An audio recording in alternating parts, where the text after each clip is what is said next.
which is on. She's joined West Essex, recently turned professional. Her career has been amazing today. She's the Scottish Girls Champion, the English Girls Champion, the English Amateur Champion and the English Strawberry Champion. Curtis Cup player, turned professional recently, and now going to the Ladies European Tour qualifying school early December to try and get a card.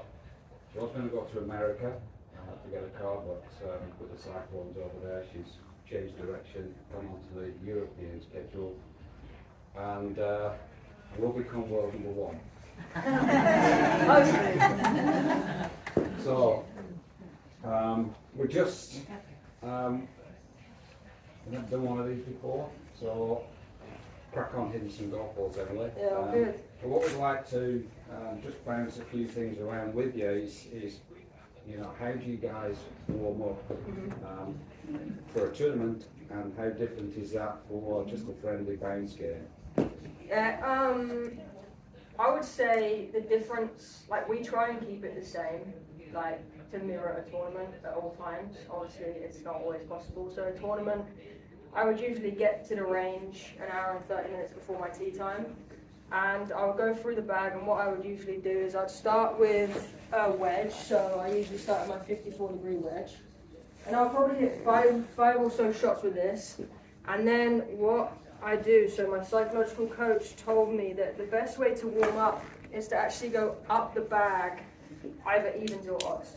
So if I choose evens, I start with my 54, I'll go pitch and wedge 8, 6, up in 2s, all the way to driver, and that's it. Hit 3 balls of each club, and so you're not tiring yourself out. And that's what I usually do. It takes about 45 minutes, so not too much time. And then the next day I'll do the opposite. I'll go through the odds, and then I'll leave from there. I'll go to the chipping green and just get a feel for the greens and chip in for about 20 minutes, drop 3 balls at about 10 different spots, work my way around, and then I'll finish on the putting green, which for putting, actually, my favourite drill in the world is this thing. I tried to sell one to Sam. She actually brought a foot ruler and a meter ruler. But you just put it down about 6 foot from the hole, and what you'll do is you'll put a golf ball in the hole this side, and you actually, I'll show you in a minute, but you have to cut down it, and the ball has to stay along the ruler, and that tells you that you've hit the ball out the centre and you're rolling forwards. You've got perfect forward roll on line. So if you do that every single time and you aim it correctly, you don't miss very often. So that would be my usual warm-up in a tournament. A lot of practice there with the short game, you know, with wedges and chipping. Yeah, and it's the most important part of golf, really. I mean, I've had tournaments where I can hit 17 greens in regulation and finish level par and miss a cut. And that's because I haven't held enough putts. I made a few free putts. And that's been the worst part of my game my whole life, putting and chipping. So I've spent a lot of time improving that, a lot of time, you know, working on it, and, you know, pace of greens, getting the ball rolling straight. And just the more time you spend, the better your feel becomes just naturally. You don't really have to think too much about technique. Okay, I'm going to put my thing here and then I'm going to come. I don't. I just, there's the hole. I'm here. Okay, let's just feel it there. And the better I get with my hands and my feel and my imagination, the better my scores have got over the year. Long game, it's not the most important thing out there. I know girls who hit 10 greens to my 17 and shoot 4 shots better than me. So they just learn how to get it up and down and get the ball in the hole to its time. So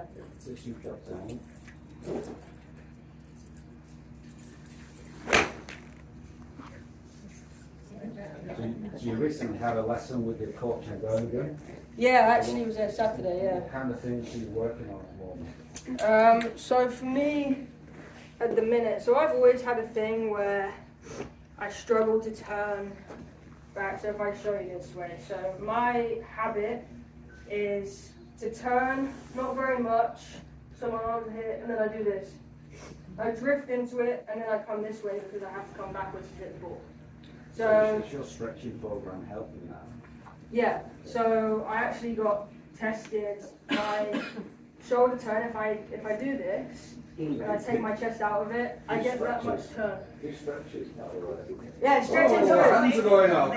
Really? Yeah, every day keep stretching. So I've just been working on kind of turning, initially feeling like this shoulder comes back, and then getting to the top here, and then just working from this position, and then come through on plane. Yeah.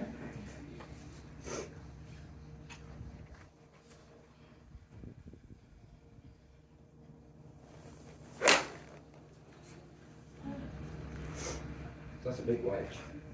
Yeah, that's a big wedge. No, this is an 8-iron. It's my favourite club in the bag. So we got any favourite clubs? Yeah.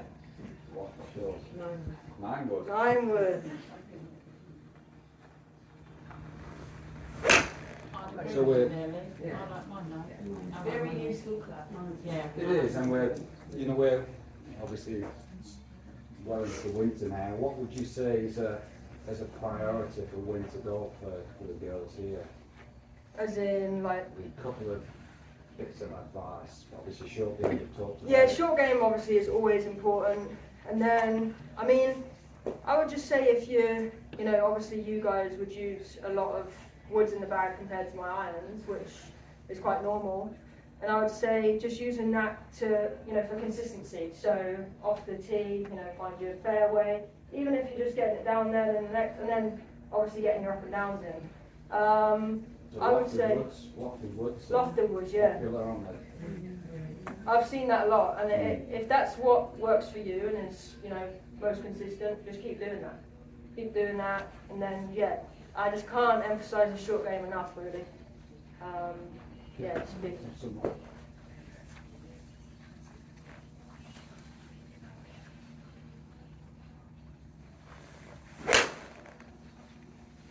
So strike, and obviously strike is so good. So what do you think is a key factor for good striking? Yeah, so actually funny enough, you see my club is so worn away in this area, I have a circle. But I hit this all the time on the range. I think the key, like if you have a good strike, your miss is gonna be so far better than your miss if you catch it in the at the toe or out the heel. That's the same for me. I can shank it and I have not caught it out the middle. But I think the key for strike is just I do drills sometimes where I put a couple of tee pegs either side of the ball, and I don't do completely full swings, but I do half swings, and I'll come and I have to go through the tee peg, and it literally makes you understand the feeling and the difference that you'll hit in the centre, and then my mind knows if I've hit the centre perfectly or not at all. And that tee drill for me, I would come back, probably, I would put 2 tees either side, and then I would probably just go to about here, and I just come through. That was really bad. See, I hit bad shots. But You're allowed one here. No, I have a few. Don't worry about that. So that one you caught the ground behind the ball, yeah. There you go. So that's another key element of good striking. That's the ground past the ball, especially in winter. Yeah, ball then grass. Yeah. Yeah, especially in the winter, and fat.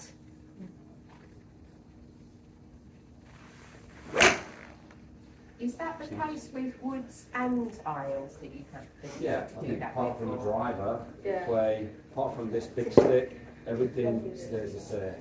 So you've got ball then throughout the bag. Yeah. Have you got any questions at all? Can I just ask, Yeah. with the conditions as they are now, and the fairways are a bit softer, I found that my normal strike, if it sometimes works in the summer, but in the winter I'm taking a lot of earth and it's perhaps coming too steep, so it's shocking me because like loads of earth's coming up with the shots, so Sure. I'm not striking them as well. So should you adapt your sort of swing? Well, yeah, I think Do that? Yeah, I think. Well, you go first. the interesting thing is how people perceive what they do. So, and generally, it's always opposites. You think you're coming in too steep, you're actually coming in too shallow. Right. Shallow, bottoming out process will catch the ground, then the ball. So you need to be moving like Emily's doing so well. She's a professional. We need to be moving into this area here. This ball isn't the object. It's the ground in front of the ball. It's the object. It's where you can press the ball into the turf, get the stride. So when we hear those, let's have a few more. When we hear those good strides, it's connected ball, then turn. So it's moving, it's getting the body moving past the ball, which is. So it's no different whether it's hard ground in the summer, You no get away dry with it in or summer, wet. if you bounce onto the ball, you won't notice it as much. Winter you do. Yeah.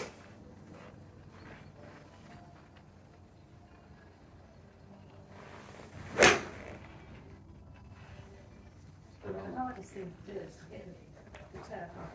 It is. You need a little And that- tip. That's it. Well, it's.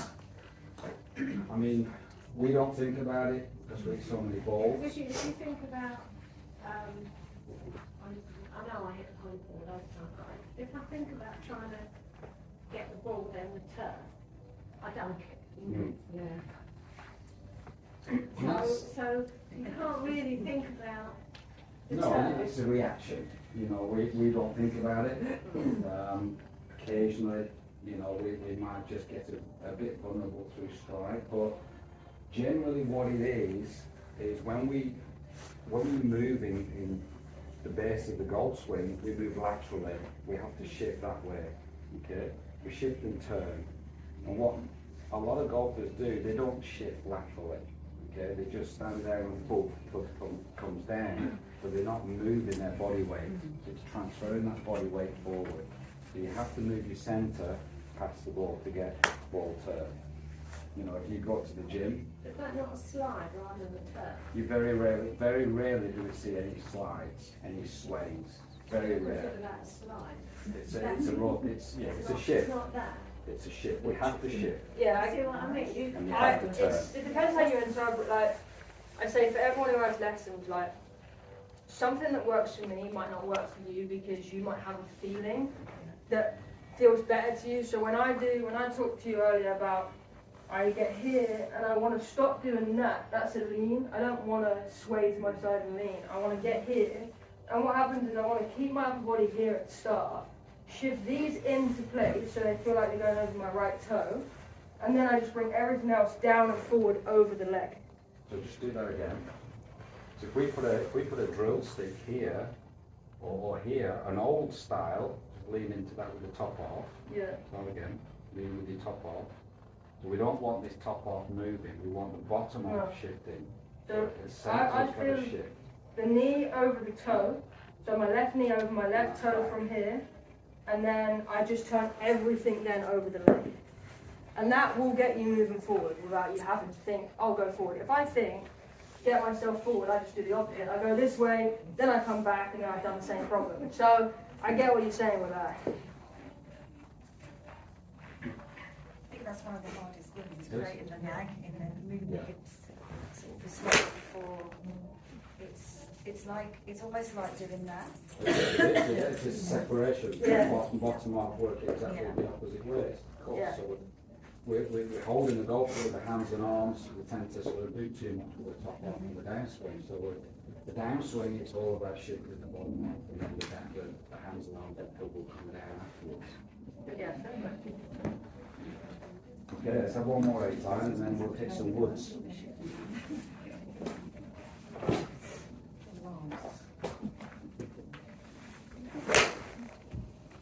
First strikes.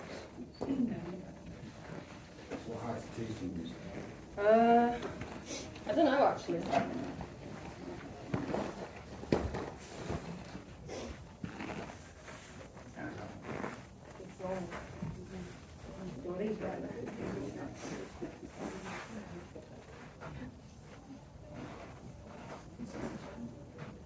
Is that too high? I can try and hover it.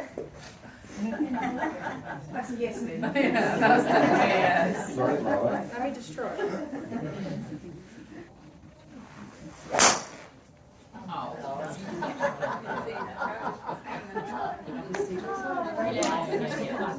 So, I've got some more tees down there. I've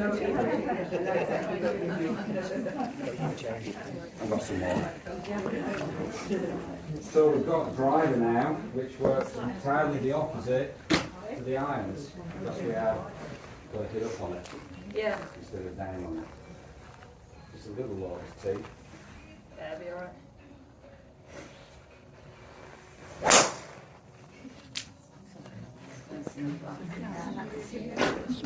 So any questions on a driver? I've got that drive here.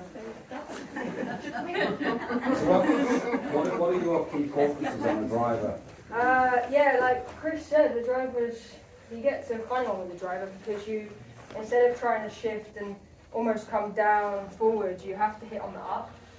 So I would feel the opposite in some ways. I feel that I'm doing this because my shoulders want to go that way, and I want to be hitting on the up to get the best launch angle, distance, speed, everything like that. So I feel with my driver swing that I get to the top and I shift my legs, but I just wait. I don't actually wait, but I feel like I wait, and then I can come through. So my upper body just waits. That's how I feel it, and I used to actually hit so far down I needed a 16-degree driver.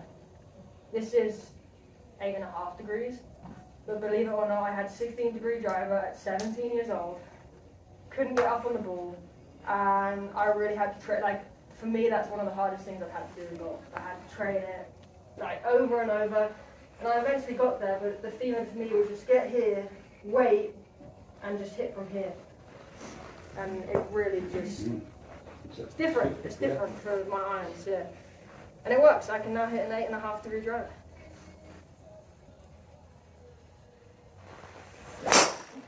So do you work on shaking the ball? See, that's a funny one for me. I have a little bit of OCD with my golf, as in, if the ball moves slightly, it bothers me. Like, I don't like a draw, I don't like a fade. Okay. I'll play a baby fade more than I'll play a draw because I feel like that has more control. If you fade the ball, you actually have more control over it than a draw, but a draw goes further. So most people will like to hit a draw with their driver, but with their irons, play a little baby fade in. I hit the ball quite straight because I'm a perfectionist on the range. That's what I just love to do. But if I'm going to choose one, it'll be that. I'll hit a slight draw with the driver, and then I'll hit a slight fade with my irons. So if I have to get around some trees, I'm going to have to. But so I can. How do you do that? When you say you do a draw around some trees, what was different when you were? Oh, okay. So if I'll stand there. no, so if I was, Is that like a tree? if 4 I was years of trying drama to, I school. wouldn't know how many times I would do it with a driver because obviously on the tee box. But if I had to, if I was doing a big draw, my stance would be set up differently. So my back leg is further back than my left leg, and my body will also point to the right. So everything just points this way. And my swing, I almost keep it the same, but I would come more on the inside, drop the ball more in, and I feel like I'm going that way. So out, into out, and then the fade's the opposite. Stand a bit more this way, and come out to in and across the ball with slightly more open face. So that's gonna. You want to see a draw? Whoa! Good slip. Good draw as well. Well done. It drew, but I slipped. Yeah. So with a driver, it's not. You wouldn't see people do it too much because you stand on the tee box and the hole's right in front of you. You wouldn't see them put some trees there.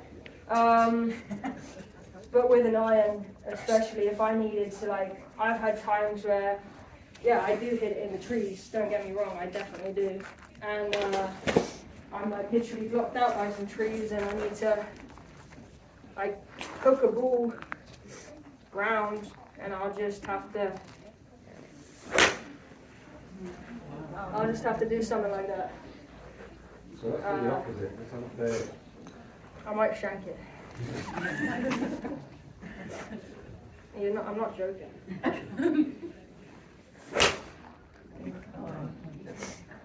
Do you think as amateurs though, we probably do that by mistake? I do it by mistake sometimes. But yeah, you're right. If you hit a golf ball and you don't know what you're going to get, but I think, you know, with how Emily approaches that, understanding Yeah. direction and rotation of the golf It's really ball important just to make helps sure you. the feet are in the right position. It's easier for you to change your setup to create a different shot than it is for you to change your swing. Because when you start trying to change your swing from your natural one-dimensional like square setup, you're going to get problems with your normal setup at that point, because you're thinking, okay, now I have to swing it really outside the lines and try and create a fade, I have to swing it really inside. If you just move your body, your swing is automatically going to go the way your body's set up, which makes it easier to create that shot. So, It's a straight one now, an easy one. yeah.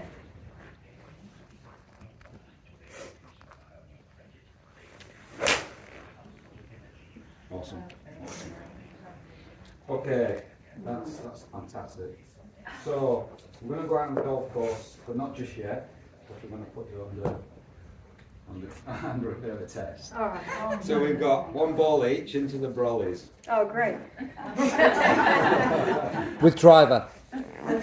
So we've got a 25, 45, and a 60 yarder. Wow, what? A 20? 25, Yeah. 45, Yeah. and a 60 yarder. So try and do it all with the same club instead. Whatever. 25, 45, and 60 yards. Yeah. So would you do anything different from a 25-yard shot to a 45 to a 60? So to try and keep pitching simple, I use, I don't know if any of you have heard of it, probably, I use the clock method, which is 8 to 4, 9 to 3, 10 to 2. And I would just, they're my stock yardages. So, you know, I would try and keep, so 8 to 4 goes from here to here, 9 to 3, there to there, and then 10 to 2 is almost a full swing up here. And I would just try and get every wedge, so 58, 54, 50, 3 numbers with each club. That is most of the time going to give me everything I need. Sometimes you get them odd numbers, which you have to feel a little bit, but if you can get 3 different numbers with, you know, even if you have 2 wedges or 1 wedge, if you can get 3 different numbers with it, just doing those swings, it's so easy to repeat it. Because you're just like, okay, 30 yards I have to hit from here to here, and so on. So that's what I like to do. What did you say this was? 25? 25. Oh man, I don't know. There's that odd number. Yeah, you did it on purpose. So what are you using there? This is 58 degree. This is my favourite wedge in the bag. I actually only chip with this wedge, which is different to a lot of professionals, but I've just got so good at knowing what this does and how to feel it. I'll only, unless I have to do something different, I can. I still practice everything else, but this is my one. All right, let's just sit.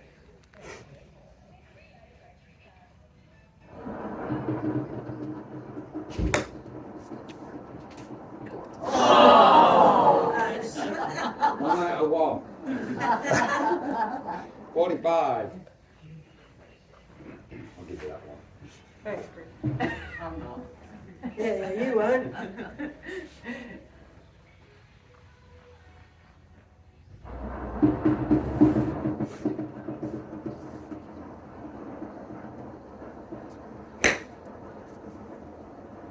It's big. Yeah. So as soon as she hit that, she knew. So the feel that she's got, you know, you can tell. So 60 yards.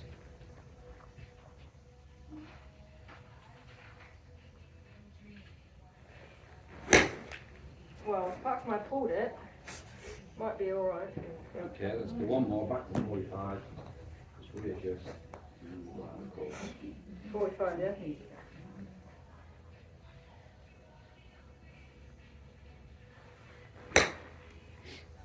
Superb. Superb. Awesome. Yep. Thank you very much. So we're going to